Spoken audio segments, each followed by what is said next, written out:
नमस्कार, मैं हूं ब्रिज द्विवेदी। एग्रीमीटर में आप सभी का स्वागत है। आज के एग्रीमीटर में हम चने के बाजार पर बातचीत करेंगे।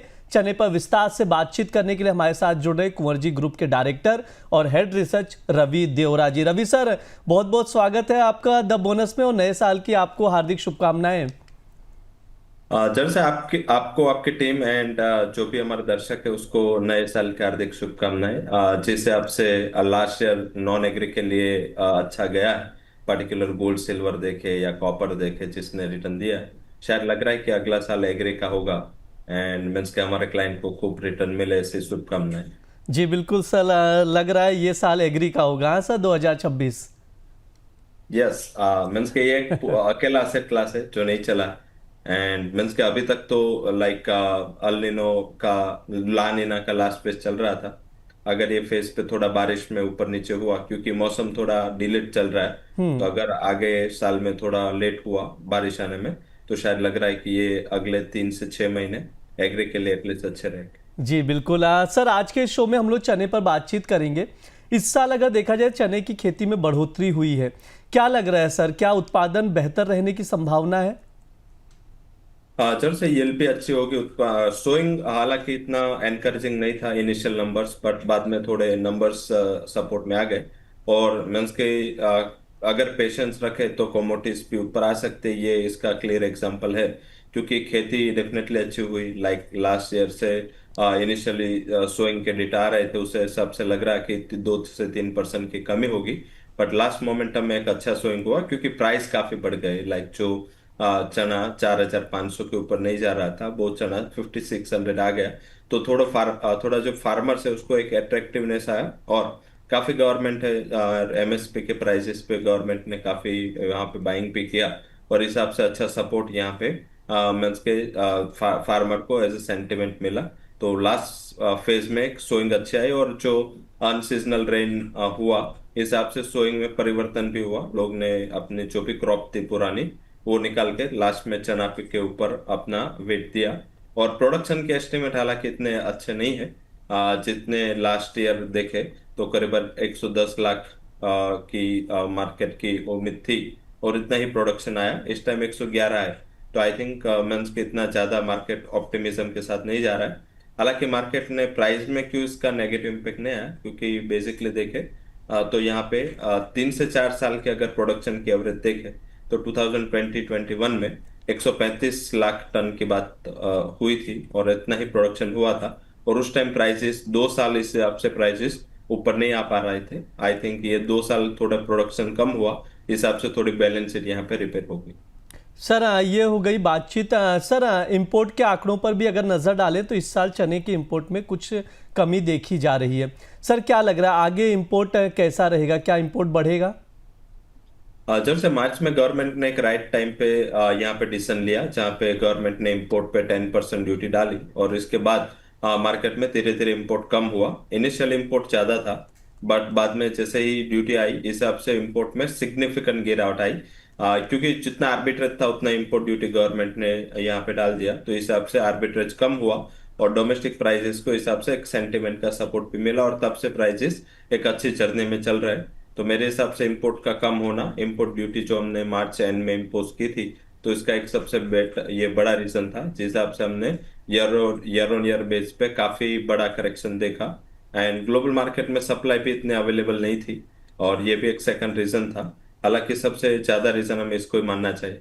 And last but not list, रूपी रूपी मीन्स के 6% डेप्रिशिएट हुआ।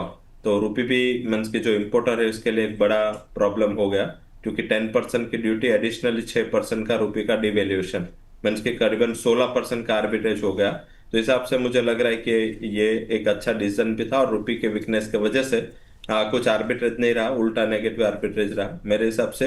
अगर ये ड्यूटी गवर्नमेंट हटाते नहीं है तो ऐसे ही इंपोर्ट में कमी आती रहेगी जिसका फायदा फार्मर्स को मिल सकता है। जी बिल्कुल, जिसका फायदा फार्मर्स को मिल सकता है। सर, एक चीज़ और समझाइए, मौजूदा समय में देखें तो चने की घरेलू डिमांड कैसी नज़र आ रही है? फेस्टिविटी अच्छी गई आई थिंक। जो अभी तक अभी मैरिज सीजन की डिमांड यहाँ पे रहेगी, वो भी अच्छी रहने की उम्मीद है, कोई ज्यादा इतना प्रॉब्लम नहीं है। But all over last year के कंपेयर में ही रहेगी, बहुत ज्यादा एक्सैग्रेशन नहीं है। एंड पर्टिकुलर बात करें तो यहाँ पे मिल्स का काफी अच्छा डिमांड रहा। आई थिंक कंपनियां भी मीन्स की जो सेल्स के डेटा दे रहे हैं, तो आई थिंक एफएमसीजी कंपनियां जो अच्छे नंबर दे रहे हैं, पर्टिकुलर जो यहाँ पे इसके प्रोडक्ट का इस्तेमाल करते हैं, तो आई थिंक मुझे लग रहा है कि वैसे डिमांड 1 से 2% ही बढ़ेगी, बट सप्लाई कम है। इस हिसाब से लग रहा है कि इसका इतना ज्यादा सेंटिमेंटल इम्पैक्ट प्राइस पे नहीं होगा डिमांड फ्लैट होने का, क्योंकि सप्लाई भी इस टाइम फ्लैट ही रह सकती है। जी बिल्कुल, ये राय निकल कर आ रही है डिमांड को लेकर, घरेलू डिमांड कैसी रहेगी।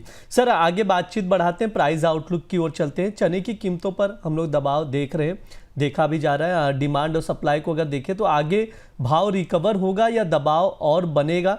सर क्या कुछ आउटलुक है प्राइस को लेकर? क्योंकि इंपोर्ट ड्यूटी डालने के बाद उसका जो मोमेंट है वो एक नॉर्थवर्ड डायरेक्शन में था। एंड यहाँ पे आप देखें तो येलो पीस एंड चने, उसके बिटवीन जो डिफरेंस था प्राइस का, वो एक बार 800-700 पॉइंट आ गया था, बट बाद में ये डिफरेंस बढ़ा, तो इस हिसाब से जो थोड़ा डिमांड का प्रेशर येलो पीस पे गया। और मीन्स के ऑलवेज येलो पीस को इसका एक बड़ा कॉम्पिटिटर मानते हैं, क्योंकि ये एक बड़ा कॉमोडिटी है जो चने के अल्टरनेट पे यहाँ पे चीप मिलता है। तो आई थिंक इस हिसाब से जो अभी आर्बिट्रेज है वो बढ़ गया, क्योंकि येलो पीस अभी भी 3800 के आसपास ही ट्रेड किए, बट चना है वो 1000 पॉइंट लोअर लेवल से बढ़ा है। तो इस हिसाब से यहाँ पे थोड़ा आर्बिट्रेज बढ़ा है, तो इस हिसाब से यहाँ पे एक प्राइस पे कंसोलिडेशन दिख रहा है। ऑल ओवर प्राइस आउटलुक मुझे लग रहा है कि ज्यादा यहाँ पे ऑप्टिमिज्म नहीं है, क्योंकि हायर लेवल पे ऑलरेडी एमएसपी के आसपास प्राइस चले गए थे। 5875 का एमएसपी है और 5800 दिसंबर की शुरुआत में प्राइस थे, और गिरना जरूरी था, क्योंकि फेस्टिविटी के बाद जब मैरिज सीजन है उसको 1 से 1.5 महीने का स्लैक लगता है। 14 जनवरी के बाद फिर से मैरिज सीजन स्टार्ट होगी, एक्टिव होगी, तो डिमांड बढ़ सकती है। मुझे डाउन साइड लग रहा है कि 5400 5300 एक रेंज सपोर्ट रहेगा, और अपर साइड एमएसपी का जो प्राइस है 5875 वो एक हर्डल होगा। तो ये 400 to 500 पॉइंट्स में ये मूवमेंट आपको अगले 1 से 2 महीने देखने को मिल सकती है। जी बिल्कुल, आइए प्राइस आउटलुक की बातचीत हो गई, ये सर की राय है चने की कीमतों को लेकर। सर एक आखिरी सवाल है आज के लिए, सर टॉप एग्री कॉल्स क्या रहेंगे आपकी ओर से? जब से आई थिंक हमने ऑलरेडी मीन्स के बात की चने की, तो अभी स्पाइसेस पे हम बात करते हैं। स्पाइसेस काफी एक्टिव है in terms of demand and price, दोनों यहाँ पे काफी अच्छी तरह पे डेवलप हो रहा है। दोनों स्पाइसेस पे मेरे आज रिकमेंडेशन होगी, जीरा पे बाई करें 22,370 के करीब। स्टॉप लॉस लगाना है आपको 22,120 जनवरी फ्यूचर में, 22,780 का टारगेट होगा। और सेकंड रिकमेंडेशन धनिया रहेगी, धनिया में भी 10,300 पे बाई करें for target price of 10,520 and stop loss 10,120 का लगाए। तो मुझे लग रहा है कि जो शॉर्ट टर्म में हमने 3 से 4 ट्रेडिंग सेशन में यहाँ पे एक अच्छी रिकवरी आती हुई दिखी है, शायद इन टर्म्स ऑफ जो सप्लाई अवेलेबिलिटी है उस हिसाब से मुझे लग रहा है कि यहाँ पे थोड़ा प्राइसेस में एक जो शॉर्ट कवरिंग है वो जारी रह सकता है। जी बिल्कुल, यहाँ पर शॉर्ट कवरिंग देखने को मिल सकता है, और बाई की सलाह दी जा रही है धनिया और जीरा में। ध्यान रहे कोई भी अगर आप पोजीशन बना रहे हैं तो स्टॉप लॉस जरूर लगाएं। सर आपकी ओर से डिस्क्लेमर?